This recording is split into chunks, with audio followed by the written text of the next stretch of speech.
नमस्कार, मैं हूं कमलेश। ग्रैंड एशियन हेडलाइंस में आपका स्वागत है। खास खबरों पर आज हम चर्चा करेंगे। समाज सेवक और पत्रकार और बहुत सारा परिचय, लेकिन आज मैं इतना ही परिचय इनका दूंगा। मनोज मिश्रा जी, मनोज भाई स्वागत है आपका कार्यक्रम में। धन्यवाद कमलेश भाई। फ्रंट पेज पर जो खबरें हैं आपको भी पता है, कश्मीर फ्रंट पर है, छत्तीसगढ़, मध्य प्रदेश, राजस्थान फ्रंट पेज पर है, और इसके अलावा और भी खबरें, हेडिंग अलग अलग है। कश्मीर पर हर भारतीय का हक, राज्य में चुनाव सितंबर तक करने का आदेश, एक अखबार ने इस हेडिंग से खबर को छापा। कश्मीर से जुड़ी हुई, सुप्रीम कोर्ट ने कहा 370 हटाने का फैसला सही, 30 सितंबर तक कराए विधानसभा चुनाव, मोदी सरकार के फैसले पर शीर्ष न्यायालय की मुहर। हाई कोर्ट खफा, तत्काल कार्रवाई के दिए निर्देश, छात्रों की हथेली पर गर्म तेल। बिलासपुर की खबर है, विराजेंगे रामलला, सदी का पहला भव्य अनुष्ठान, काशी के वैदिक विद्वान करेंगे रामलला की प्राण प्रतिष्ठा। मां ने कहा आभास हो गया था मेरा लाल और बड़ा आदमी बनेगा। जसपुर नगर से खबर है, विष्णुदेव साय से जुड़ी हुई, हर माह 45 करोड़ खर्च, बजट जीरो क्योंकि केंद्र ने नहीं दिए 300 करोड़, उधारी में मध्याह्न भोजन की व्यवस्था। ये रायपुर से खबर है, पिछले 5 सालों में रेलवे के 38 स्कूल बंद, 18 राज्यों के 69 स्कूलों में महज 42,000 छात्र। देव दिवाली, जगन्नाथ मंदिर दीपावली के 1 माह बाद फिर जगमग, पितरों का श्राद्ध कर रहे जगन्नाथ, बलभद्र व सुभद्रा, आज 1 लाख दीपों का दान। ये पूरी उड़ीसा से खबर है, डोर स्टेप बैंकिंग लेन देन 5 साल में 4 गुना बढ़ने का अनुमान। और इसके अलावा अंदर पृष्ठ में है, अभी जो 2-3 पेपर मेरे सामने हैं, वो खबर मध्य प्रदेश से जुड़ी हुई है। उसमें जो वहाँ बदलाव हुआ है, शिव की जगह मोहन आए हैं, उससे जुड़ी खबर है। मोहन यादव 13 को सीएम के शपथ समारोह में आएंगे मोदी, शाह कई और राज्यों के नेताओं को भी न्योता। ये खबर भी छत्तीसगढ़ से जुड़ी हुई है। 13 तारीख को शपथ ग्रहण होगी, उससे जुड़ी खबर। सरकार बदलते ही हेल्थ का टेंडर रद्द, होनी थी 120 करोड़ की दवा और उपकरणों की खरीदी। 370 हटने के बाद कश्मीर की जीएसडीपी हुई दोगुनी, 4 साल में हुआ है अभूतपूर्व आर्थिक बदलाव। सुरक्षा में बड़ी चूक, हिडन एयरबस के पास सुरंग। ये सारी खबरें वैसी हैं। हम थोड़ी सी बात कर लें, पहले पॉलिटिकल, फिर उसके बाद कश्मीर पे आएंगे। या चलिए कश्मीर की बात कर लें, जो कि बड़ा ज्वलंत मुद्दा था, और ये कहा जा रहा था कि सुप्रीम कोर्ट में मामला लंबित है। कपिल सिब्बल नामक एक तथाकथित अधिवक्ता, मैं तथाकथित इसलिए कह रहा हूँ, बहुत सीनियर अधिवक्ता हैं वो, और लोकसभा में खड़े होकर के भी उन्होंने कांग्रेस का पक्ष एक बार रखा था।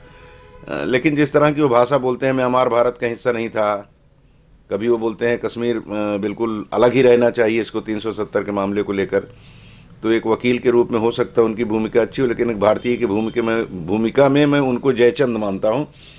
इन लोगों को बड़ी उम्मीद थी कि कश्मीर के मसले पर सुप्रीम कोर्ट कुछ ऐसी राह देगा कि वो उसको पसंद करने वालों को वो प्रसन्न कर देंगे। लेकिन सुप्रीम कोर्ट ने वही किया जो कानूनन था, यानी महाराजा हरि सिंह के साथ कोई ऐसा समझौता नहीं हुआ था कि 370 को आप छू नहीं सकते। अस्थायी व्यवस्था थी, राष्ट्रपति उसको हटा सकते थे, केंद्र सरकार ने उसका अध्ययन किया और अध्ययन करने के बाद उसको हटा दिया था। कुल मिलाकर जो कश्मीर का राग अलाप रहे थे, उनके मुंह पे वो तमाचा नहीं, मैं ऐसा कहता हूँ जूता मारा है सुप्रीम कोर्ट ने। मनोज। निश्चित रूप से कमलेश भैया, सभी दर्शकों का अभिवादन। भारत का जब हम मानचित्र देखते हैं तो भारत के मानचित्र में हमने शुरू से देखा है कि जम्मू कश्मीर भारत माता के शीश पर रखा हुआ एक मुकुट के समान दिखता है जी। और निश्चित रूप से जम्मू कश्मीर भारत का एक अटूट हिस्सा है। हम सभी भारतीय इसे मानते हैं, सभी भारतीय के दिलो दिमाग पर यह छवि अंकित है कि जम्मू कश्मीर जो हमारे नक्शे में केवल दिखता है, ना कि सिर्फ हमारे नक्शे का बल्कि हमारे हृदय का भी एक हिस्सा है। और कहीं ना कहीं 1947 में जब देश आज़ाद हुआ, उस समय की राजनीतिक चूक थी, गलतियां थी, उन गलतियों की वजह से जम्मू कश्मीर का कुछ हिस्सा आज भी, जिसे पीओके के रूप में हम जानते हैं, पाक ऑक्यूपाइड कश्मीर, वो हमारे साथ नहीं है। आपने देखा होगा कि कल जब इस 370 के ऊपर सुप्रीम कोर्ट का फैसला आया तो नरेंद्र मोदी जी ने इसका स्वागत किया, विष्णुदेव साय जी ने भी इनका स्वागत किया। लेकिन अमित शाह जी की इस स्टेटमेंट पर मैं ध्यान दिलाना चाहूँगा कि अमित शाह जी ने कहा कि जम्मू कश्मीर में धारा 370 और आर्टिकल 35A को हटाने के बाद जम्मू कश्मीर जो भारत से अलग एक हिस्से के रूप में कहीं ना कहीं डिफाइन करता था, वो डेफिनेशन खत्म हो गई है जी। और भारत का वो एक अटूट हिस्सा था, अटूट हिस्सा है और अटूट हिस्सा रहेगा। ना सिर्फ जम्मू कश्मीर बल्कि पीओके का जो हिस्सा है वो भी हमारा हिस्सा है, यह अमित शाह जी ने कहा है। और निश्चित रूप से यह बात इस चीज को भी इंगित करता है कि आने वाले समय में जिस जम्मू कश्मीर के हिस्से के लिए हम सोचते हैं कि वो हिस्सा हमारा कब होगा, वो पाक ऑक्यूपाइड कश्मीर भी हमारा जरूर होगा भविष्य में, कमलेश भैया। और जहां तक 370 को हटाने का फैसला था, 35A को हटाने का फैसला था, जिस दिन ये फैसला लिया गया, न सिर्फ पूरे भारतीय जनता पार्टी के कार्यकर्ता हो, राष्ट्रवादी हो, बल्कि पूरे भारत का वह हर व्यक्ति जो भारत के हित की सोचता है, भारत के भविष्य की सोचता है, भारत की समृद्धि की सोचता है, भारत की उन्नति की सोचता है, वो सभी के सभी व्यक्ति इस चीज से कहीं ना कहीं हृदय तक प्रसन्न हुए होंगे। बिल्कुल प्रसन्न हुए होंगे। और कल तो मैं सुन रहा था उनका बयान अमित शाह जी का, जिसमें उन्होंने आरक्षण भी कर दिया है पीओके में कि वहाँ की इतनी सीटें आरक्षित हैं। मतलब भारत ने ये कहना शुरू कर दिया है कि पाकिस्तानियों, अब इसके बाद हमारा नंबर वहाँ का है और पाक ऑक्यूपाई कश्मीर जो है वो हिंदुस्तान का हिस्सा बनेगा, इसलिए हमने वहाँ की व्यवस्था में भी दखल देना शुरू कर दिया। अलग बात है कि हम अभी वो ख्याली पुलाव पका रहे हैं, लेकिन ये ख्याली पुलाव कब हकीकत में तब्दील होगा कहा नहीं जा सकता, क्योंकि लोग बोलते हैं ना, परिहास में कहते हैं कि जो जोड़ी है ना ये कुछ भी कर सकती है, कभी भी इस्लामाबाद पर झंडा भारत का फहरा सकते हैं। ये भारत की बात है, भारत इसको कांग्रेस भाजपा या दल से नहीं जोड़ा जाना चाहिए। ये हमारे राष्ट्र के नेता हैं, इन लोगों ने जो काम किया है उसके ही वजह से ये खबर पढ़ने को मिल रही है ना, 370 हटने के बाद कश्मीर की जीएसडीपी हुई दोगुनी, 4 साल में हुआ है भूतपूर्व आर्थिक बदलाव। मैं देख रहा था किसी चैनल पे कि सुप्रीम कोर्ट का फैसला आने वाला है, तो कश्मीर के जहाँ जहाँ डाउट था कि यहाँ पर उपद्रव हो सकता हो, चाहे लाल चौक हो, सोपिया हो, बॉर्डर पे जो बॉर्डर के इलाके हैं वहाँ फोर्स की तैनाती कर दी गई थी, लेकिन एक भी आदमी नहीं निकला। सबको लगा होगा कि अगर मेरे मन, जिनके मन में भी पाकिस्तान परस्त हैं, जिनके मन में आया होगा कि हम इसका विरोध करने बाहर निकले, उनको पता था कि भून दिए जाएंगे। और ये भय उनके लिए ज़रूरी है जो राष्ट्रद्रोही हैं, लेकिन उनके लिए ये बड़ी खुश करने वाली खबर है कि जीडीपी वहाँ की बढ़ रही है, कश्मीरी खुश है, उसको लग रहा है कि पाकिस्तानियों ने हमारे साथ अभी तक छल किया है, आतंकवाद को बढ़ावा दे करके पाकिस्तान ने हमारे साथ जो धोखा किया, हमारे भारत ने हमारे साथ नहीं किया, ये भाव उनके मन में होगा। जी जीएसडीपी जहां तक दोगुनी हुई है, निश्चित रूप से जहां पर भी भय और आतंक से मुक्त वातावरण रहता है, कमलेश भाई देखिएगा जैसे छत्तीसगढ़ स्टेट हमारा है, हम उसी की बात करें, बस्तर क्षेत्र में जब तक नक्सलवाद और ये सारी समस्याएं थी, तब तक वहां से प्रोडक्शन और जीएसडीपी मतलब ग्रॉस स्टेट का जो लोकल उनका जीडीपी होता है उसका ये डेमोन्स्ट्रेशन है। जीएसडीपी दोगुना हुआ, मतलब भय और आतंक से मुक्ति के बाद में निश्चित रूप से जम्मू कश्मीर में जो पर्यटक हैं उनकी आनों की संख्या बढ़ी है, जो वहाँ पर सेब और अन्य प्रकार के जो फ्रूट्स हैं जिसका उत्पादन होता है, ड्राई फ्रूट्स होते हैं जिसका उत्पादन होता है, वो सेल करने में उनकी क्षमता में वृद्धि हुई है और निश्चित रूप से बाहर से लोग जाकर के उन चीज़ों को आसानी से परचेज कर पा रहे हैं और इस कारण निश्चित रूप से उनकी जीएसडीपी बड़ी दुगनी हुई है। और आने वाले समय में अगर इसी स्पीड से जम्मू कश्मीर ग्रोथ करता रहेगा तो बहुत जल्द हम देखेंगे कि जम्मू कश्मीर भारत के अन्य उन्नत राज्यों की तुलना में कहीं आगे खड़ा दिखाई देगा। बिल्कुल बिल्कुल, पर्यटक वहाँ जितना जाएंगे उतना ही उस प्रदेश का या देश के उस हिस्से का विकास होगा। और पर्यटक को खुले मन से जा रहे हैं, कोई भय नहीं उनके मन में, और कहीं भी वादियों में घूमना टहलना, तो स्वाभाविक है कि वहाँ के जो गरीब तबके के लोग थे जिनका छोटा छोटा कारोबार था, उनको कारोबार मिल रहा है, उनका व्यवसाय चल रहा है, तो खुशहाली होगी। चलिए अब थोड़ी सी राजनीतिक बात कर लें। भारतीय जनता पार्टी ने एक बड़ा कल हम लोग कहीं बैठे थे, अचानक नाम आया, तो मैं बोला यार ये लगता है कि ये सोशल मीडिया पे पहले वो खबर आई, तो मैं बोला ये सोशल मीडिया वाले और बेवकूफ़ी कर गए। ये मोहनलाल कौन है? क्योंकि वहाँ 167 विधायक जीते हैं और उसके पहले भी मुख्यमंत्री का मुमूमन बात होती है, राज्य वाले बात करते होंगे, मध्य प्रदेश वाले, लेकिन हम लोग छत्तीसगढ़ में बैठ करके उच्च शिक्षा मंत्री हैं, कभी एकाध खबर में कहीं ध्यान आया होगा, लेकिन बहुत ध्यान मतलब केंद्र बिंदु नहीं रहे वो। अचानक उनका नाम आना तो ये लगा कि शायद मजाक है, लेकिन थोड़ी देर बाद फिर खबरें दनादन आनी शुरू हुई, फिर तस्दीक की गई तो सामने आया कि नहीं भाई मोहनलाल को बना दिया, मोहन यादव को बना दिया गया है।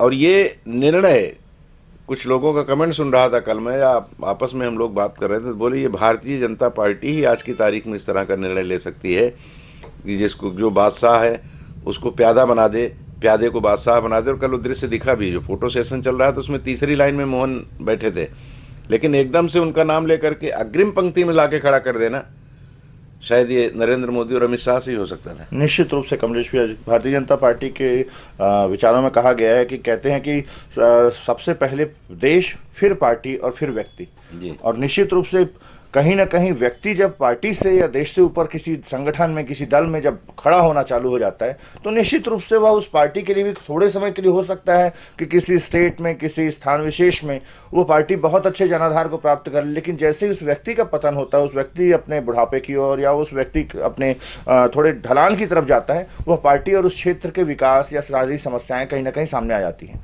भारतीय जनता पार्टी में निश्चित रूप से यह चीज़ देखी गई है, जैसे कि छत्तीसगढ़ में रमन सिंह जी के नेतृत्व में 15 साल छत्तीसगढ़ में शासन रहा और 15 साल के बाद 5 साल निश्चित रूप से उन्होंने वनवास भी झेला और वापस छत्तीसगढ़ की जनता ने भारतीय जनता पार्टी को शासन में पुनः बैठाया। और यहाँ पर सारे लोगों के सोच विचार के बाद कहीं ना कहीं बहुत बड़े बड़े नाम सामने आ रहे थे और उस बीच में से एक आदिवासी चेहरे को लेकर के, जो कि पंच से लेकर के जिसने अपनी राजनीति चालू की और एक ऐसे परिवार से जिस परिवार में उन्होंने गरीबी देखी और बड़े वनवासी क्षेत्र से आने वाले व्यक्ति को उन्होंने मुख्यमंत्री का चेहरा बनाया। जब बात मध्य प्रदेश को हुई तो पूरे देश में मामा के रूप में विख्यात और शिवराज सिंह चौहान, कैलाश विजयवर्गीय, नरेंद्र सिंह तोमर, ऐसे बड़े बड़े नामों के बीच में से अचानक से एक व्यक्ति जिसका नाम आपने जैसे कहा कि किसी ने सुना नहीं था, वास्तविकता में किसी ने नहीं सुना था, और ऐसे व्यक्ति को कल मैं पहली बार उनके बारे में जब न्यूज़पेपर्स में और सोशल मीडिया में पढ़ रहा था तब पता चला कि वो MA राजनीति शास्त्र हैं, PhD हैं, MBA हैं, LLB हैं, मतलब ऐसे उच्च शिक्षा प्राप्त व्यक्ति हैं और उज्जैन से विधायक हैं। और ऐसे व्यक्ति का नाम अचानक से सामने आता है और सामने आने के बाद सभी लोग उसको शिरोधार्य करते हैं। अब आज राजस्थान की बारी है, देखिए राजस्थान में भी कुछ इस प्रकार के चौंकाने वाले फैसले होते हैं, क्या होता है। लेकिन निश्चित रूप से अगर इस प्रकार की परिपाटी चलती है जहां पर कोई व्यक्ति बहुत बड़ा ना हो, पार्टी बड़ी हो, पार्टी से बड़ा देश हो, तो ये स्वागतेय है। इसमें एक राजनीति भी देखी जा रही है कि उत्तर प्रदेश में, बिहार में यादवों की संख्या काफ़ी है, तो स्वाभाविक है कि उनको साधना है। लोकसभा चुनाव है 2024 में, मतलब 4-5 महीने बाद ही लोकसभा चुनाव के लिए समर में उतरेंगे। सीधी सी बात है, फिर दिमाग में है कि उत्तर प्रदेश में अखिलेश के पीछे और बिहार में तेजस्वी के पीछे यादव समाज है। तो यादव समाज के लोगों को ये संदेश देने की कोशिश है कि आप ये न सोचें कि लालू और मुलायम ही आपके हित चिंतक है, बल्कि भारतीय जनता पार्टी भी है। इसलिए मोहन का नाम सामने लाया गया और उसमें उनकी ससुराल सुल्तानपुर में, उत्तर प्रदेश में, तो उत्तर प्रदेश भी उससे कहीं ना कहीं सट जाता है। तो ये सारी, क्योंकि राजनेताओं जो सीधी चाल हम देखते हैं ना, अमित शाह और नरेंद्र मोदी को सीधी चाल नहीं होती, वक्र चाल होती है, क्योंकि राजनीति है। राजनीति में वक्र चाल चली जाती है, टेढ़ी मेढ़ी चाल, जो उन लोगों को समझ में आती है जो उसमें घुसे हुए हैं। तो सीधी सी बात है, ये भी कहा जा सकता है कि जो राजनीति कर रहे हैं तो राजनीति करेंगे ना अपने ढंग से, निश्चित रूप से उनको सत्ता चाहिए। तो ये जो साधने की कोशिश है कि पिछड़ा वर्ग का कितना वोट है, उनको कितना आरक्षण होना चाहिए, वो तो बिहार में तो उसका सर्वे भी करा लिया गया, उस पर लागू भी कर दिया गया आरक्षण का एक फार्मूला। लेकिन उत्तर प्रदेश में अभी योगी की सरकार है, भाजपा की सरकार, इसलिए वहाँ नहीं होती। ये सारी कोशिशें जो हो रही हैं अपने ढंग से। और एक मज़ेदार ट्वीट मैं देखा, उसमें ट्वीट भी किया कुछ लोगों ने सोशल मीडिया पे कि द्वापर में मामा का वध भांजे ने किया था और अभी मामा का वध मोहन ने किया, मतलब मोहन कृष्ण के ऊपर ही है और दोनों यदुवंशी थे ऐसा। हाँ, तो अब ये मज़ा ले रहे हैं लोग, समय रहता है मज़ा लेने का, मज़ा लेना भी चाहिए, क्योंकि हमारे यहाँ कहा जाता है कि लोकतंत्र का महोत्सव था ये। अब इसके बाद 2024 में महोत्सव, तो आनंद लीजिए, नेताओं को लड़ने दीजिए, पब्लिक को आनंद लेना चाहिए। आपने विष्णुदेव साय की बात करी, तो इनके बारे में भी है कि इनकी माँ बिल्कुल सीधी सरल, वो एक फ़ोटो है ना, वो एक मुख्यमंत्री, और मुख्यमंत्री तो अभी बने, इसके पहले केंद्र में मंत्री रहे, कई बार सांसद रहे, विधायक रहे, प्रदेश के अध्यक्ष थे, और उनके पिताजी भी, उनके चाचा भी, उनके दादा भी विधायक रहे और बड़े बड़े पदों पर रहे।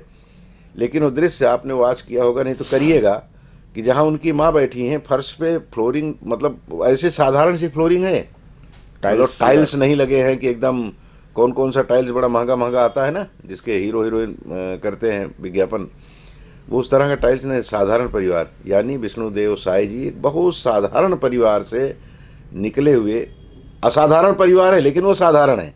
उनका परिवार आज भी साधारण, इतने विधायक रहे हो, सारी बातें रहे उनके परिवार में लोग, लेकिन उनके ऊपर विलासिता हावी नहीं हो पाई, ये उसका परिचायक है। स्वाभाविक है कि छत्तीसगढ़ के लोगों को उसका लाभ मिलेगा। निश्चित रूप से कमलेश घायल की गद घायल जाने, मतलब सीधी सी बात है। जहाँ तक विष्णुदेव साय जी की बात है, बगिया मुझे जाने का अवसर प्राप्त हुआ है, और बगिया में उनके निवास स्थान को आप देखेंगे तो बड़ा, मतलब जो वो कहते हैं ना कि सादा जीवन उच्च विचार या सिंपल लिविंग हाई थिंकिंग, वो उनके जीवन जीने के तरीके में, उनके बातचीत करने के तरीके में, उनकी सोच में, उनके व्यवहार में ये सारी चीज़ें परिलक्षित होती हैं। उनसे जब आप बात करेंगे तो निश्चित रूप से आपको ऐसा लगेगा एक बड़े ही सामान्य व्यक्तित्व से बात करेंगे, लेकिन जब वो किसी विषय पर अपने विचार प्रकट करते हैं, जब अपनी सोच रखते हैं और जब कोई निर्णय लेते हैं तो उस निर्णय को अडिगता से लेते हैं, कठोरता से लेते हैं, उसका पालन अपने अधीनस्थ कर्मचारियों से, अपने अधीनस्थ लोगों से करवाते समय बड़े कठोर हो जाते हैं। तो ऐसा एक व्यक्तित्व छत्तीसगढ़ को आज मिला है मुख्यमंत्री के रूप में। और जैसा कि कमलेश भैया ने अपने बताया कि उनका घर जो है, उनकी माता जी, उनका परिवार है, उनकी पत्नी है, उनके बच्चे हैं, उनके भतीजे, उनके भाई, जो पूरा परिवार है उनका, निश्चित रूप से सभी के सभी आज भी एक सामान्य जीवन जीते हैं। कहीं भी ऐसा नहीं लगेगा कि केंद्रीय मंत्री के परिवार में, जो पूर्व केंद्रीय मंत्री उनके परिवार में आप जा रहे हैं, सांसद रहे हैं, प्रदेश अध्यक्ष रहे हैं, विधायक रहे हैं, सारी बड़े बड़े स्थानों पर रहे हैं, लेकिन जो सिंप्लिसिटी उनके साथ शुरुआत में थी, जो सजगता, जो सरलता उनके साथ में शुरुआत में थी, वो कहीं ना कहीं आज भी उनके जीवन शैली में दिखती है। बिल्कुल बिल्कुल दिखती है। और हम लोग तो ऐसा कहते हैं ना कि एक सरपंच बन जाए या पार्षद बन जाए शहरी इलाके में, तो टूटही मोटरसाइकिल से 5 साल बाद उसके पास स्कॉर्पियो तो आ ही जाती है। मतलब उस लेवल की गाड़ी, कोई मैं गाड़ी का प्रचार नहीं कर रहा हूँ, तो उस लेवल की गाड़ी, मतलब 30 लाख, 35 लाख, 25 लाख की गाड़ी उसके दरवाजे पे खड़ी होती है। लेकिन एक व्यक्ति वो जो तमाम पदों पे रहा और वो सिंपल है परिवार, तो सीधी सी बात है कि उसको कहा जा सकता है। जैसे हम एक नाम ले सकते हैं, कोरबा में प्यारेलाल कंवर जी डिप्टी चीफ मिनिस्टर थे कांग्रेस के, निश्चित रूप से बिल्कुल साधारण परिवार था उनका। ननकी राम कंवर जी, उन्होंने तो खैर कोरबा में घर बनवा लिया, लेकिन उनका भी वैसे ही परिवार, उनके घर में जाएंगे तो वैसे ही आपको कोई बहुत महंगी टाइल्स। तो ये जो आदिवासी समुदाय के लोग हैं, ये इनमें वैसे भी सरल सहज एकदम प्रकृति के साथ मिलकर के जीवन जीने की जो इनकी अभिलाषा या जीवन जीने का जो तरीका है, वो कहीं ना कहीं हमें आपको प्रेरित करता है कि जाओ प्रकृति की गोद में, इनका आनंद देखिए, इनका जीवन जीने का तरीका देखिए। तो ये लगता है कि हम कहाँ किस दुनिया में फंस गए भोग विलास में। जीवन तो वही है, और वो जीवन जिस तरह का जीते हैं विष्णुदेव साय, स्वाभाविक है कि फिर वही बात कि भारतीय जनता पार्टी ने अपना आदिवासियों को साधने के लिए किया होगा। लेकिन कुछ भी करो यार, बोले तुम्हारे मुंह में जलेबी भर के कूटूंगा, बोले कूट भाई, रस तो मुझे मिलेगा। तो ये जो विष्णुदेव साय जी का मामला है, स्वाभाविक है कि जो निर्धन हैं, बीपीएल के लोग हैं, जो किसी तरह अपनी ज़िंदगी की गाड़ी खींच रहे हैं, गृहस्थी की गाड़ी खींच रहे हैं, उनके लिए बहुत बड़ा उदाहरण है कि अगर आप मेहनत करते हैं, शीर्ष पे जाते हैं, और मेहनत करने के बाद भी बेईमान नहीं होते, तो आपको लोग पूज्य मान लेते हैं, आपकी मतलब आपकी इज्जत बढ़ जाती है। चलिए कोरबा रुक करते हैं। चिटफंड में डूबे 360 करोड़ 92,000 रुपये, 7 लोगों को ही 6.42 लाख का भुगतान। सरकार बदलने के बाद कोई गाइडलाइन नहीं आई। साईं प्रसाद की प्रॉपर्टी नीलामी का मामला कोर्ट में फंसा। पहली खबर एक अखबार की, पहले अनदेखी अब कार्रवाई, 1 एकड़ सरकारी जमीन से अतिक्रमण हटाया। संशोधित स्कूलों में शिक्षक ले सकेंगे ज्वाइनिंग। खदान में नो एंट्री से तीव्रता, मार्ग पर रोज लग रहा जाम। नीलामी से बाहर कोल ब्लॉक में खोद सकते हैं भूमिगत खदान। मिनी स्टेडियम बनने से ग्रामीण खेल प्रतिभाएं आने लगी हैं सामने। ये एक अखबार की पहली खबर पसान क्षेत्र से जुड़ी हुई है। मानिकपुर से रजगा मार्ग के बीच मिला कोयले का कूद भंडार। 2 साल में 100 एमटी उत्पादन बढ़ाने की योजना। अब नगर पंचायत छुरी कला में फूटा विश्वास प्रस्ताव का बम। ऐसे ही खबरें हैं, अब इनको क्या पढ़ें, बहुत महत्वपूर्ण ही है। अब नगर पंचायत छुरी कला में फूटा विश्वास प्रस्ताव का बम। जैसे ही प्रदेश में सरकार बनती दिखी, वैसे ही निजाम बदलने होता है ना, निजाम बदलता है तो थोड़ा सा रुख लोगों को बदलने लगता है। नौकरशाहों का भी रुख बदल गया। बुलडोजर जिनमें जंग लगी थी वो बाहर निकल गए। हमारी बिरादरी के लोग जो कल तक कांग्रेस का गुणगान करते थे, उनकी भी कलम टेढ़ी होने लगी, मतलब इधर आने लगी। हम भी उसमें शामिल हैं। ये जो परिवर्तन हुआ है, ये परिवर्तन सीधी सी बात है कि हमारे कारण नहीं हुआ, ये परिवर्तन हुआ है सत्ता के कारण। क्योंकि सत्ता की दलाली करने वाले जो लोग हैं ना, वो किसी भी कांग्रेस की आई तो वहाँ दलाली करने लगे, भाजपा की आई तो वहाँ करने लगे। मैं फिर कह रहा हूँ, उसमें हम भी शामिल हैं। किसी के ऊपर उंगली उठाने के पहले बोलते हैं ना, 4 अपनी तरफ उठती है, हम भी उसी में शामिल हैं। कुल मिलाकर मैं उस तरफ ले जाना चाह रहा हूँ कि अब जो लोग भारतीय जनता पार्टी छोड़ करके कांग्रेस में चले गए थे, वो वापस भाजपा में बोल रहे हैं घर वापसी हो रही है। कटघोरा में एक मामला हुआ, वहाँ के एक पार्षद चली गई थी, लेकिन जैसे ही कांग्रेस की सरकार गई, भाजपा की सरकार आई, कूद के फिर इधर आ गई। उनके पति भी किसी पद पे चले गए थे कांग्रेस के, वो भी वापस आ गए भाजपा में। ये दृश्य जो दिखाई दे रहा है पूरे प्रदेश में, मैं कोरबा की बात कर रहा हूँ, नगर निगम कोरबा में, दीपका में, कटघोरा में, छुरी में, पाली में, सब जगह लठ लेकर के खड़े हैं भाजपा के लोग। नहीं, इसको आप अगर दूसरे नजरिए से देखेंगे कमलेश भैया, जी तो कहीं ना कहीं वास्तविकता में ये परिवर्तन जो है सिर्फ सत्ता का नहीं है, ये जनमानस की सोच का परिवर्तन। जी 15 साल तक लगातार भारतीय जनता पार्टी की सरकार प्रदेश में रही।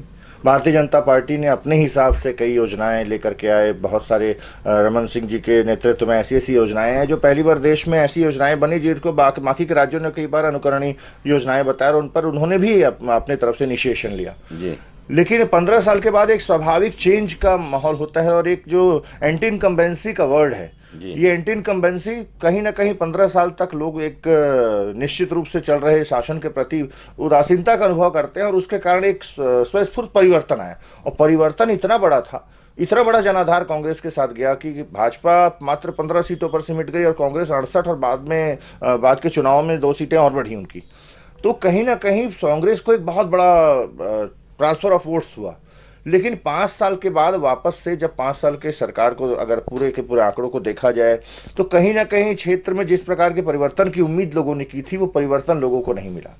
जो लोगों ने सोचा था कि कहीं ना कहीं चेंज, गवर्नमेंट में चेंज आएगा, उसके बाद एक ऐसा परिवर्तन का दौर दिखेगा जो कि स्पीड जो ग्रोथ की थी वो कहीं ना कहीं और बढ़ जाएगी, लेकिन वैसा लोगों को नहीं मिला। और 5 साल के बाद लोगों ने अपना मूड फिर से चेंज किया और भारतीय जनता पार्टी की सरकार बना दी।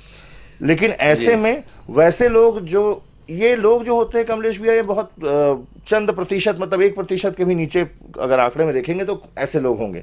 लेकिन बाकी लोग जो होते हैं कहीं ना कहीं वो लोग पार्टी के साथ लगातार जुड़े हुए लोग हैं, पार्टी के 5 साल के विपक्ष के दौर में भी लगातार काम किए हुए लोग हैं, जो पत्रकार है, चाहे समाज सेवी हैं, चाहे विभिन्न क्षेत्रों में कार्य करने वाले लोग हैं। ये भी लगातार 5 साल तक लोगों के मन में ये भाव रहता है कि 15 साल उस गवर्नमेंट को देखा, 5 साल इस गवर्नमेंट को देखा, अब जो गवर्नमेंट बेटर वर्क की है उसको कहीं ना कहीं सपोर्ट करने का एक लोगों में मानसिकता रहती है। लेकिन ऐसे लोगों से दोनों ही पार्टियों को सावधान रहना चाहिए, चाहे वो पत्रकारिता के क्षेत्र के हों, चाहे भारतीय जनता पार्टी कांग्रेस के कार्यकर्ता हों। जो स्वार्थ लोलुप व्यक्ति होगा वो निश्चित रूप से कहीं ना कहीं आपका अहित ही करेगा, और ऐसे लोगों से सावधान रहना दोनों राजनीतिक पार्टियों को भी चाहिए और प्रत्येक व्यक्ति को चाहिए कि ऐसे लोगों से सावधान रहे। तो सावधान रहेंगे। नगर निगम में भी अविश्वास प्रस्ताव की बात चल रही है, महापौर की जाति को लेकर के बात चल रही है, तो ये सतर्क तो रहेंगे लोग। लेकिन कई बार होता है कि चलो सत्ता की प्राप्ति के लिए हमको ऐसे लोगों को साथ में ले लेना चाहिए जो हमारे लिए कहीं ना कहीं सेतु का काम करें। उस समय फिर कोई आइडियोलॉजी और कोई आदर्श फादर्स सब किनारे कर दिया जाता है। अभी भी होगा निश्चित रूप से। देखिए, कहीं ना कहीं कहा जाता है कि जो बड़े लक्ष्य हों, बड़े हेतु हो, उनको सिद्ध करने के लिए छोटे एडजस्टमेंट्स कई बार करने पड़ते हैं। और वास्तविकता में एक चीज़ अगर ये देखी जाए कि जब कांग्रेस की गवर्नमेंट आई तो जिस प्रकार से पूरे प्रदेश के विधानसभा चुनावों के बाद में जितने भी इलेक्शंस हुए, उन इलेक्शंस में चाहे स्थानीय स्तर पर हो, चाहे त्रिस्तरीय नगरीय पंचायत के इलेक्शंस हो, तो नगरीय निकाय के चुनाव में भी और त्रिस्तरीय पंचायत चुनाव में भी कहीं ना कहीं देखा गया कि जिस तरीके से सत्ता का, बाहुबल का, धन का दुरुपयोग किया गया और जिस तरीके से लोगों में, अब कोरबा नगर निगम की बात कीजिए तो कोरबा में जिस समय नगर निगम के चुनाव हुए तो उस समय पर कांग्रेस की सीटें भारतीय जनता पार्टी की सीटों से कम थी, पार्षदों की संख्या के हिसाब से। लेकिन जब महापौर बनाने की बारी आई तो कहीं ना कहीं कांग्रेस ने बाजी मार ली। तो आज अगर उस स्थिति को पलटने की स्थिति आती है तो उससे मैं अपने नजरिए में गलत नहीं, मतलब उस समय अगर ये माना जाए जो कहा गया था बीजेपी की तरफ से कि वो लोग बिके हैं कुछ लोग, तो फिर बिक जाएंगे, वो इधर बिक जाएंगे। पहले उधर बिके थे, इधर बिक जाएंगे। मैंने कहा ना भैया कि बड़े हेतु को सिद्ध करने के लिए कई बार छोटी चीजें एडजस्ट करनी पड़ती है और ऐसा राजनीतिक दल किया करते हैं। लेकिन उन लोगों से सावधान रहने की आवश्यकता है जो लोग ऐसे स्वार्थ लोलुप होते हैं, ऐसे मौका परस्त होते हैं। वो कहीं ना कहीं आज आपके तरफ आ जाएंगे, भले हो सकता है आपका महापौर बन जाए, चाहे आपके बड़े नेता वहां पर सिद्ध हो जाए, लेकिन जो लोग इधर से उधर और उधर से इधर करते रहते हैं वो कहीं ना आपकी पार्टी के हित के हैं, ना समाज के हित है और न अपने क्षेत्र के हित के हैं। सीधी सी बात है, ऐसे लोग जो दलाली करते हैं ना वो बड़ी अंदर तक पैठ रखते हैं। वो कांग्रेस में भी उनकी खूब चलती थी, अब भाजपा में भी खूब चलेगी, क्योंकि दलाल पहले दिन से ही आपको बेन जॉनसन बना देता है, दौड़ा देता है 100 की स्पीड में। दूसरा आएगा तो वो खोजेगा कि कहाँ है स्रोत, वो स्रोत खोजते तक 2-4 महीना निकल जाएंगे, तो 2-4 महीने का नुकसान हो जाएगा। तो इसलिए जो भी आता है सत्ता में ना, वो सबसे पहले उन्हीं दलालों के चक्कर में पड़ता है कि चलो भैया आज ही से मिलना शुरू हो जाएगा, जो पिछली वाले सरकार को मिल रहा था या पिछले अधिकारियों को मिल रहा था। सब जगह होता है, चाहे ब्यूरोक्रेसी में आप देख लो, समाज में देख लो, या राजनीति में जो लोग काम करते हैं उनको देख लो। एक बात आपने कही कि उन रमन सिंह जी की बनाई हुई कई योजनाओं को पूरे देश ने स्वीकार किया था। स्वाभाविक है, फूड के मामले में जो उन्होंने योजना बनाई थी। भूपेश बघेल सरकार ने भी एक योजना बनाई, नरवा गुरुआ और ये सब, उसमें गोबर खरीदी वाला। तो मैं जब आप बात कर रहे तो मेरे ध्यान में आ रहा था कि इसका भी अनुसरण करने की बात कई राज्यों ने की, भाजपा को छोड़ करके। ये अलग बात है कि चुनाव के समय किए और आए नहीं, उसमें मौका नहीं मिला। हिमाचल में जरूर उन लोगों ने बात की थी। तो कल मैं देख रहा था कि वहाँ के 1 वर्ष पूरा हुआ है, प्रियंका गांधी भी उसमें शामिल होने पहुँची या आज जाएंगी। अब ध्यान नहीं कि कल गई थी कि आज जाएंगी, लेकिन हैं वहाँ पे। तो वो भी 2 रुपये किलो में गोबर खरीद रहे हैं।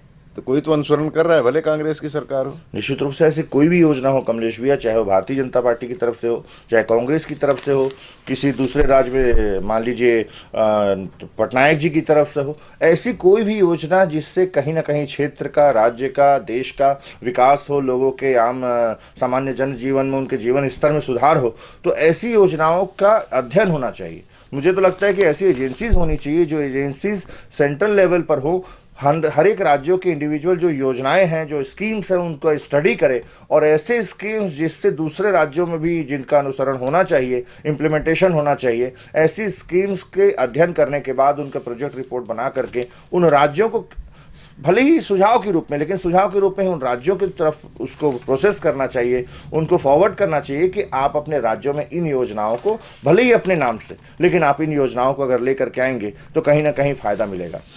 बिल्कुल बिल्कुल, अच्छा काम है तो उसका अनुसरण करें और तारीफ भी करें। जैसे, लेकिन होता क्या है, जोगी डबरी त्रिवर्षीय मेडिकल कोर्स, इसकी आज भी लोग बोलते हैं कि नाम भले जोगी डबरी हो गया था, अजीत जोगी के नाम पे आ गया था, लेकिन वो जो ग्रामीण क्षेत्रों में वाटर हार्वेस्टिंग के लिए या पानी की उपलब्धता बरकरार रखने के लिए जो एक योजना थी ना, उसकी तारीफ अब ये भी कर रहे हैं, भाजपा सरकार भी की। लेकिन उस समय तारीफ नहीं की गई, कह दिया गया कि नहीं ये योजना ठीक नहीं है, या इसको किनारे कर दीजिए, नाम बदल दीजिए। नाम बदल देने से भी फर्क नहीं पड़ता, लेकिन योजना पे अगर पूरी तरह से मिट्टी डाल दी जाए तो सीधी सी बात है कि आप नई चीज़ करना चाहते हो, नई चीज़ करके दिखाइए। त्रिवर्षीय मेडिकल कोर्स को बंद कर दिया गया, और आज भी ग्रामीण क्षेत्रों में आरएमपी पीएमपी डॉक्टरों के हाथों, जिनको लोग बोलते हैं ना झोला छाप डॉक्टर, उनके व्यामोह में आकर मजबूरी में ग्रामीण क्षेत्रों में आज भी मौतें होती हैं। हम लोग अक्सर खबर लगाते हैं। तो वहाँ उस समय जो त्रिवर्षीय मेडिकल कोर्स कंप्लीट कर लिए थे, जहाँ जहाँ भी उनकी ड्यूटी है वहाँ स्थिति ठीक है, तो इसको बाद में स्वीकार किया गया कि अच्छा था। लेकिन रमन सिंह जी की सरकार आई तो उसको चेंज कर दी थी। भूपेश बघेल की भी कुछ योजनाएं अच्छी हैं, रमन सिंह की योजनाएं अच्छी थी तो उसको स्वीकार किया देश ने, इनको भी मजबूरी में लेना पड़ा था।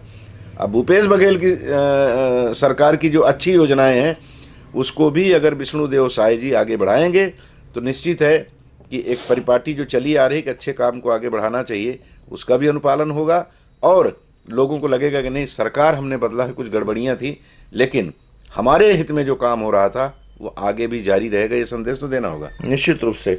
मैं एक और योजना है जिसके बारे में आपका ध्यान आकर्षण करूंगा कि कहीं ना कहीं एक स्किल डेवलपमेंट की योजना थी जी, जो छत्तीसगढ़ में सबसे पहले प्रारंभ हुई, और छत्तीसगढ़ में प्रारंभ होने के बाद युवाओं को कौशल का अधिकार दिया गया जी, और इस योजना को छत्तीसगढ़ में लोगों ने हाथों हाथ लिया। इस योजना को लेकर के सेंट्रल गवर्नमेंट ने इसका स्टडी किया, और सेंट्रल गवर्नमेंट उस समय मनमोहन जी की सरकार थी। मनमोहन सिंह जी ने इस योजना को लेकर के पूरे देश में कौशल का अधिकार लोगों को दिया, और बाद में जब भूपेश बघेल जी की गवर्नमेंट आई तो भूपेश बघेल की गवर्नमेंट ने भी इसमें थोड़ा सा सुधार करते हुए जो बेरोजगारी भत्ता है, भले लास्ट के 3 महीने 4 महीने के लिए इम्प्लीमेंटेशन हुआ, लेकिन अगर भूपेश बघेल जी सरकार जिस दिन उनकी आई उसी दिन से अगर इस योजना को, बेरोजगारी भत्ता जो उन्होंने लोगों के साथ वादा किया था कि प्रत्येक युवा बेरोजगार को 2,500 रुपये प्रति माह दिया जाएगा बेरोजगारी भत्ता, अगर ये इम्प्लीमेंटेशन उन्होंने फर्स्ट डे से किया होता तो आज जो उनकी हार हुई कहीं ना कहीं नहीं हाँ, होती, लाभ मिलता उसको। निश्चित रूप से इनका उनको लाभ मिलता। जी। तो ऐसी योजनाएं जो आपने कही कि जिस प्रकार से जो भी योजनाएं हो, योजनाओं की स्टडी के बाद में उन योजनाओं का क्या रिजल्ट्स आया है, क्या आउटकम है उसके ऊपर रिसर्च करने के बाद ही उन योजनाओं को या तो बंद करना चाहिए या बंद करना चाहिए या उसमें कुछ चेंजेस लाने चाहिए। लेकिन जरूरत है कि उन योजनाओं की स्टडी पहले होनी जरूरी है। जी जी, बिल्कुल बिल्कुल। अगर कहीं देखिए कुछ गड़बड़ पब्लिक की नज़र में नहीं होता तो सीधी सी बात है कि सरकार भूपेश बघेल की होती। तो लोगों ने तो ये कहा है कि आपसे कुछ चूक हुई है जिसकी वजह से आपको सत्ता से बाहर कर रहे हैं। तो अब इनको भी, विष्णुदेव साय जी को भी, भाजपा सरकार को भी ख्याल रखना होगा कि आपसे भी वो गलती ना हो। आपने जो वादा किया है उस वादे को पूरा करें। खबर है सरकार बदलती हेल्थ का टेंडर रद्द, 120 करोड़ की दवा और उपकरणों की खरीदी छत्तीसगढ़ मेडिकल सर्विसेज कारपोरेशन की तरफ से खरीदा जाता है। अब अगर उन दवाओं की ज़रूरत है और आज जो रद्द कर दिया गया तो सरकार तो अभी बनी नहीं है। इसका मतलब है कि जो वहाँ बैठे हुए नौकरशाह हैं उनको लगा होगा कि यार गड़बड़ है, रोक लो, नहीं तो बाद में फिर तलवार हमारे गर्दन पे चलेगी। तो गुड लिस्ट में शामिल हो जाओ सरकार के, होने वाली सरकार के, ताकि ये लगे कि नहीं हम उसमें मजबूरी में उनके साथ थे, हम तो आपके साथ हैं। तो अगर इस तरह का भाव है तो वो ठीक नहीं है, और अगर ये सच है कि उसमें गड़बड़ी थी तो रोका गया तो ठीक है। देखिए कमलेश जी, तो आने वाले समय में जब उस विभाग के मंत्री बनेंगे, इस टेंडर की प्रक्रिया पर क्यों रोक लगाई गई ये तो सामने जरूर आएगा। आपने देखा होगा समाचार पत्रों में, जिस दिन गवर्नमेंट चेंज हुई, भाजपा को जनादेश मिला, भले ही मुख्यमंत्री तय नहीं हुए थे, लेकिन पूर्व मुख्यमंत्री रमन सिंह जी ने एक अपना अधिकारियों को लेकर के बयान दिया था जी। कि बैक डेट पर जाकर के जो आप साइन कर रहे हैं या बैक डेट पर जाकर के निर्णय ले रहे हैं, आप पेमेंट्स कर रहे हैं, उस पर आप तत्काल रोक लगाएं, नहीं तो सरकार जब बनेगी उसके बाद आपके खिलाफ में कार्यवाही की जाएगी। तो ये जो नौकरशाह होते हैं, कहीं ना कहीं जब एक सरकार से दूसरी सरकार बदलने के बीच का जो परिवर्तन का समय रहता है, उस समय पर कुछ लीपापोती तो जरूर करते हैं। और ये उसी का एक हमारे सामने उसका प्रेजेंटेशन दिख रहा है कि जो टेंडर आपने अगर निकाला था तो पूरी प्रक्रिया के तहत आपने उसके ऊपर किया होगा, आपने L1 L2 L3 निकाले होंगे, आपने उसके एप्लीकेशंस मंगवाए होंगे, आपने एडवर्टीजमेंट्स दिए होंगे, और वो सारी प्रक्रिया के बाद जब आपने वो टेंडरिंग का पूरा प्रोसेसिंग कंप्लीट किया होगा, उसके बाद उसको रद्द करने की आवश्यकता क्यों पड़ी? तो कहीं ना कहीं कुछ ना कुछ ऐसे विषय तो आ ही रहे हैं। छत्तीसगढ़ में ऐसे कई विवादित और विषय रहे हैं जिनके ऊपर निश्चित रूप से नई सरकार जो आई है ये जांच करेगी। और विष्णुदेव साय जी ने भी कहा है कि हम 3-4 जो हमारे लोगों के हाउसिंग प्रोजेक्ट्स अटके हुए हैं, जो मेरा आवास मेरा अधिकार की योजना जो लेकर के आए थे, 18 लाख परिवारों का आवास बचा हुआ है वो, दूसरे नंबर पे मातृवंदन योजना की जो बात है वो, ये सारी चीजें तो करेंगे ही, लेकिन इसके साथ साथ PSC घोटाले, जिससे कहीं ना कहीं जो युवा 2 साल 3 साल मेहनत करने के बाद PSC में सिलेक्शन और अपने आप को एक अच्छे करियर की तरफ ले जाने का भाव रखते हैं, उनके साथ उनके सपनों के साथ में कहीं ना कहीं चोट हुई थी। तो ऐसे PSC घोटाले के ऊपर जांच होगी। तो ऐसे सारे प्रकरण जिसके ऊपर भाजपा कहीं ना कहीं कांग्रेस के ऊपर एक तरीके से आगे बढ़ करके उन्होंने विरोध किया था, ऐसे सारे मुद्दों पर जाकर कहीं ना कहीं जांच की कमेटियां तो बिठाई जाएंगी और आने वाले समय में दिखेगा दूध का दूध और पानी का पानी होगा। तब पता चलेगा कि दोषी कौन थे और कौन से ऐसे कारण थे जिस कारण जनता ने कांग्रेस को बेदखल करके भाजपा को वापस काबिज किया। बिल्कुल बिल्कुल, कुछ गड़बड़ियां तो हैं, कुछ तो मजबूरियां रही होंगी, यूं ही कोई बेवफा नहीं होता। तो कुछ गड़बड़ियां रही होंगी, कुछ गड़बड़ियां थीं जिसकी वजह से ये स्थिति बनी है। और मैं एक खबर आपको इसी बीच में दे दूं, इसी से जोड़ लेता हूं कि निज़ाम बदल रहा है तो व्यवस्थाओं में भी थोड़ा सा परिवर्तन तो होता है। अब कोरबा में आपको रेत की गाड़ियाँ ज़्यादा नहीं दिख रही हैं, राखड़ की गाड़ियाँ जो यहाँ से खुलेआम चला करती थी, बालकों से ले जाती थी, कोई एक कौन ब्लैक स्मिथ या ब्लैक पेंथर क्या था वो कंपनी जो काम कर रही थी, उसके जो दलाल चमचे थे वो भी आजकल कम दिख रहे हैं। और उस कंपनी के लोग जो एक पत्रकार पर हमले के आरोपी थे, 8-10 लोग, उसमें से 4 लोगों को कल गिरफ्तार किया गया। तो ये कुछ जो बदला है वो अब वो दोपहर की खबर में उसको हम आपको देंगे, दोपहर के बुलेटिन में। लेकिन ये जो बदलाव आ रहा है ये स्वाभाविक है, 5 साल में बदलता है, लेकिन जो बदल रहे हैं वो थोड़ा स्थिर रहें। एकदम से फिर बदलाव की स्थिति में तो फिर पता लगा कि आप अच्छी बात को भी बुरा कहना शुरू कर देते, वो ठीक नहीं होता। अच्छी बात को अच्छा कहें, भूपेश की कुछ अच्छी बातें रही होगी उसको अच्छा कहें, विष्णुदेव साय जी और अच्छा करें, इसके लिए वो प्रयास होना चाहिए। क्योंकि हम लोग और कुछ नहीं कर सकते, सोच सकते हैं अच्छा, सकारात्मक हमारी सोच जो है ना एक ओरा तैयार करती है, वलय तैयार करती है, और उसका लाभ कहीं ना कहीं क्षेत्र को, देश को, इस विश्व को मिलता है। तो उस तरह का भाव रखें। एक खबर आखिरी में, मानिकपुर से रजगा मार्ग के बीच मिला कोयले का अकूत भंडार, 2 साल में 100 एमटी उत्पादन बढ़ाने की योजना।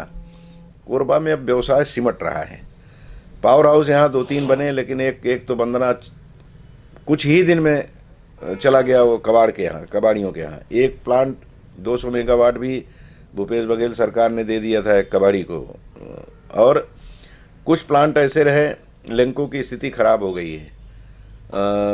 नदी उस पार कुछ प्लांट बनने थे, नहीं बन पाए। तो अब ये लगने लगा है कोरबा के लोगों को। हमने, आपको याद होगा, कुछ दिन पहले, तकरीबन 1 वर्ष पहले एक अध्ययन हुआ था। उस अध्ययन का निष्कर्ष हमने आपको सुनाया था और बहुत सारे लोगों को हमने उसमें जोड़ा था। दिल्ली से, बॉम्बे से, गूगल मीट पे हमने उनसे चर्चा की थी, जिसमें कहा गया था कि 2050 तक कोरबा शून्य हो जाएगा। कोरबा के पास कुछ नहीं रहेगा। आगामी बच्चों के लिए, हमारे, उनके भविष्य के लिए कुछ न कुछ विचार करना पड़ेगा कि कोरबा अगर शहर बचेगा तो क्या होगा। यहाँ खदानें बंद हो जाएंगी, पावर प्लांट बंद हो जाएंगे, तो क्या होगा, इसको लेकर के चिंता थी। एक योजना भी उन लोगों ने बताई कि ऐसा ऐसा करेंगे तो ठीक रहेगा। अब ये खबर अगर इस बीच में आ रही है कि यहाँ पे एक और खदान का एक आकार दिखाई दिया है, एक संभावनाएं दिखाई दी है, तो लगता है कि थोड़ी सी जान तो फिर बाजार में आएगी, और वो कोरबा के भविष्य के लिए बेहतर है। निश्चित रूप से कमलेश भैया, कई बार तो मैं प्रकृति को, हमारे मतलब भारत माता को प्रणाम करता हूँ, और ख़ास करके हमारी छत्तीसगढ़ महतारी, जिसने कोरबा को, वो प्रकृति ने वो उपहार दिया है कि कहते हैं ना कि माँ और धरती माँ 2 ही ऐसे होते हैं जो अपना सीना चीर करके भी अपने बच्चों को जीवन देते हैं। कोरबा के गर्भ से कोयले का जो अकूत भंडार निकलता है, निश्चित इससे कोरबा, छत्तीसगढ़ की पूरा राष्ट्र जगमगाता है। पूरे राष्ट्र को बिजली देने वाला सबसे बड़ा केंद्र कोरबा है। और जब ऐसी खबरें आती है तो कहीं ना कहीं ऐसा लगता है कि माँ कह रही है कि बेटा थोड़ा और मेरे से ले जा। और कहीं ना कहीं कोरबा के भविष्य के हिसाब से देखें तो कोरबा का जो भविष्य है वो प्राकृतिक संसाधनों के ऊपर ही डिपेंडेंट है। और अगर ऐसा अकूत भंडार जो मिला है, जिसमें 100 मिलियन टन का उत्पादन क्षमता है 2 साल में करने की, तो निश्चित रूप से कहीं ना कहीं कोरबा के सुखद भविष्य की ओर इशारा करता है। लेकिन कहीं ना कहीं प्रशासन को, शासन को, सत्ता में जो बैठे लोग हैं, यहाँ का नगर निगम है, ये सारे लोगों को चाहिए कि कहीं ना कहीं थोड़े से दूसरे ऐसे रिसोर्सेज की तरफ भी ध्यान दे, ऐसे चीज़ों की तरफ ध्यान दे। जैसे कि बीच में चर्चा हुई थी एल्यूमिनियम पार्क की, कि कोरबा में एल्यूमिनियम पार्क की अगर स्थापना की जाएगी तो रोजगार के अवसर उपलब्ध होंगे। कोरबा में कहीं ना कहीं एक सेकेंडरी एक ऑप्शन मिलेगा लोगों को जहाँ पर काम हो सके। कोरबा में पर्यटन की बहुत सारी संभावनाएं हैं। पर्यटन के क्षेत्र में अगर काम किया जाए, बीच में हमने सुना था कि सतरंगा और लेमरू से लेकर के बुका, ऐसा पूरा एक कॉरिडोर बना करके उसको पर्यटन के रूप में डेवलप करने की योजना थी। आज हमारे देश में कई ऐसे राज्य हैं, केरल हैं, गोवा है, जम्मू कश्मीर है, जहाँ का जो टोटल उनका बिजनेस है, टोटल उनका रेवेन्यू जनरेशन, उसमें 30% 40% तक का जो हिस्सा है वो टूरिज्म से आता है। तो हमारे कोरबा में भी ऐसे कई टूरिस्ट स्पॉट है जिनको कि डेवलप अगर किया जाए तो कहीं ना कहीं हमारे जो डिपेंडेंसी है पूरे तरीके से एनर्जी और उसके रिसोर्सेज पर, वो कहीं ना कहीं कम होगी। तो मैं ये चीज़ आपके चैनल के माध्यम से हमारे जो नीति निर्माण करने वाले लोग हैं, स्थानीय प्रशासन है, नगर निगम है, जो बड़े यहाँ के नेतागण हैं, उनसे अपील करता हूँ कि ऐसे चीज़ों पर भी ध्यान दे जिससे कि कोरबा का भविष्य सुनिश्चित हो, यहाँ के बच्चों का, यहाँ के युवाओं का जो भविष्य है वो कहीं सुनिश्चित हो कि वो एक बेहतर दिशा में आगे बढ़ सकेंगे। जी जी, मुझे याद आता है संभवतः 2001 की बात होगी, आर के विश्वकर्मा यहाँ पे कलेक्टर हुआ करते थे, तो बड़ी अच्छी योजना उन्होंने बनाई थी कि कोरबा को भारत के मानचित्र पर, और राखड़ के मामले में तो हम ही हैं, प्रदूषण के मामले में है, उत्पादन, कोयला उत्पादन के मामले में भी हम हैं, एशिया में हमारा नाम है, लेकिन पर्यटन के क्षेत्र में भी हमारी एक बड़ी भूमिका तय हो जाएगी। ये इस पर उन्होंने काम शुरू किया था। और मुझे याद है बृजमोहन अग्रवाल जी उस समय पर्यटन देख रहे थे, तो उन्होंने सतरेंगा में जो काम शुरू कराया था वो काम आगे बढ़ा, और भूपेश बघेल जी ने वहाँ काफ़ी काम कराया। जो काम किए हैं उसकी तारीफ होनी चाहिए। और आज सतरेंगा लोग बाहर से आके घूम रहे हैं, देख रहे हैं। बुका की बात की जाती है, और भी कई पर्यटन स्थल ऐसे हैं कि अगर उसको डेवलप किया जाए तो लोग तो कोरबा अभी सिर्फ व्यवसाय की दृष्टि से आते हैं, नौकरी की दृष्टि से आते हैं, वो घूमने की दृष्टि से जब आएंगे तो यहाँ के व्यापार में वृद्धि होगी, लोगों के पास काम होगा, और उनको अच्छा लगे कि मैं उस जगह रहता हूँ जहाँ ये चीज़ें भी हैं लेकिन उस रूप में विकसित नहीं हुई हैं, इसलिए थोड़ा सा उधर अगर ध्यान देंगे तो उसका लाभ हमको मिलेगा। एक और खबर है, कल राताखार के पास 1 एकड़ ज़मीन मुक्त कराई गई सरकारी। तो वहाँ जो लोग थे वही कमेंट्स कर रहे थे जिनका टूट रहा था। कोई साहब पहले कहाँ थे? नगर निगम के तोड़ू दस्ते को उन्होंने कहा कि आप कहाँ थे इसके पहले, जब मैं बना रहा था तो, और मैं तो किसी से खरीदा हूँ। हालांकि झूठ बोल रहे होंगे, निगम भी गया वहाँ तोड़ फोड़ किया है, मतलब उनके पास भी डॉक्यूमेंट्स होंगे, इसलिए उन्होंने तोड़ा। तो उनका ये सवाल, तो मेरा भी तो सवाल है, ये सबका सवाल है कि पहले जब बन रहा था तो कहाँ थे? निश्चित रूप से काम बदला इसलिए हो रहा है। लोगों को ये एक स्थानीय प्रशासन के बीच या नगर निगम के जो प्रशासनिक अमला है उसके प्रति एक सोच का विषय है कि जब लोग बना रहे होते हैं तब नगर निगम का अमला जाता कहाँ है। नगर निगम के वो तोड़ू दस्ता के लोग जिस समय लोग बनाना चालू कर रहे हैं उसी समय इनकी कहीं ना कहीं लोग इन तक शिकायतें भी पहुंचाते हैं कि हमारे क्षेत्र में अवैध लोग कब्जा कर रहे हैं, इस प्रकार की चीज़ें हो रही है। लेकिन ये मौन उनकी जैसे स्वीकृति टाइप की लगती है कि लोग बना रहे हैं, उनकी स्वीकृति होती है, ताकि जब वो बन जाए तो कहीं ना कहीं से वहाँ से वसूली का एक और रास्ता बने। आप देखेंगे जगह जगह आपके पान ठेले, बहुत सारी चीज़ें जब लग जाती हैं 3 महीना 4 महीना 5 महीना के बाद वहाँ पर जाते हैं, तोड़ने की धमकी देते हैं और उसके बाद एक उनसे मंथली फिक्स एक अमाउंट किराए के तरीके का वो ले रहे हैं उनका। बढ़िया नगर निगम में काम करने वाले कैसे कई अधिकारी हैं जिनको मैं जानता हूँ जो कि जिनकी सैलरी 25,000 30,000 रुपये, और आज वो बड़ी आलीशान कोठियों में रह रहे हैं और बड़े आलीशान कारों में घूम रहे हैं। कहाँ से आता है ये पैसा? निश्चित रूप से ये उनकी अवैध वसूली का कमाई है। और ऐसे कोरबा, जो कि कोरबा की अधिकांश भूमि जो है वो कहीं ना कहीं शासकीय भूमि है या इंडस्ट्रियल भूमि है, और ऐसे भूमियों पर लगातार कब्जा करवा करके इसमें कहीं ना कहीं स्थानीय जो कुछ नेतागण होते हैं, जो जिनकी धौस होती है उस क्षेत्र में, वो भी इन चीज़ों में दखल रखते हैं। कि शुरुआत में एक बार उनका कहना है कि जब लोगों के एक बार 6 महीना 8 महीना लोगों की बड़ी संख्या वहाँ पर हो जाएगी तो कौन तोड़ लेगा। स्थानीय प्रशासन को चाहिए, नगर निगम के अमले को चाहिए कि जिस समय ऐसा अतिक्रमण का प्रयास किया जा रहा है उसी समय पर रोके, नहीं तो जो गरीब आदमी है, क्योंकि कमलेश भैया 90% लोग तो जो कब्जा करते हैं वो गरीब लोग होते हैं। निश्चित रूप से 10% 20% बड़े जिनके धौंस है शहर में, ऐसे लोग भी कब्जा करके उसको बाद में बिक्री और खरीदी का अपना अवैध काम करते हैं। लेकिन 70-80% जो गरीब लोग कब्जा करते हैं अपने मेहनत की कमाई से या कहीं से भी मेहनत करके उसको जोड़ करके जब बनाते हैं, उनको बनाते समय रोक देंगे तो कम दुख होगा। लेकिन एक बार जब वो अपना आशियाना वहाँ पर बना लेते हैं, बाद में जब तोड़ते हैं तो उनका दुख अधिक होता होगा। ऐसे लोगों के साथ मेरी निश्चित रूप से भावनाएं जुड़ती हैं कि ऐसे लोगों को जो बनाने के पहले आप जरूर रोकिए। तो नगर निगम अमले को इसके प्रति सतर्क रहना चाहिए। बिल्कुल बिल्कुल करना चाहिए। लेकिन वही पहले जाएगा तो बोलेगा मैं लिपिक हूँ, वो 100-200 रुपये लेगा। फिर उसके ऊपर जाएगा तो बोलेगा मैं क्लर्क हूँ, अंग्रेजी में आ जाएगा, फिर वो उससे लेगा। फिर उसके बाद सब इंस्पेक्टर जाएगा, फिर इंस्पेक्टर जाएगा, फिर डीएसपी जाएगा। ऐसे साले अपनी रैंक भी बना रखे। गलत शब्दों का इस्तेमाल कर रहा हूँ इसलिए कि क्रोध आता है। आप कोरबा के फुटपाथ पे, कोई फुटपाथ इसलिए थोड़े बनाया जाता है कि आप वहाँ दुकान डाल दो। फुटपाथ तो इसलिए रहता है कि आने जाने में लोगों को सहूलियत हो, और फुटपाथ पे दुकानें कंटिन्यू और बिल्कुल स्थायी दुकानें बन गई हैं। तो उसका पैसा आप हर महीना उनसे लेते हो, हर रोज़ लेते हो, अतिरिक्त अपनी जेब में डालने के लिए लेते हो।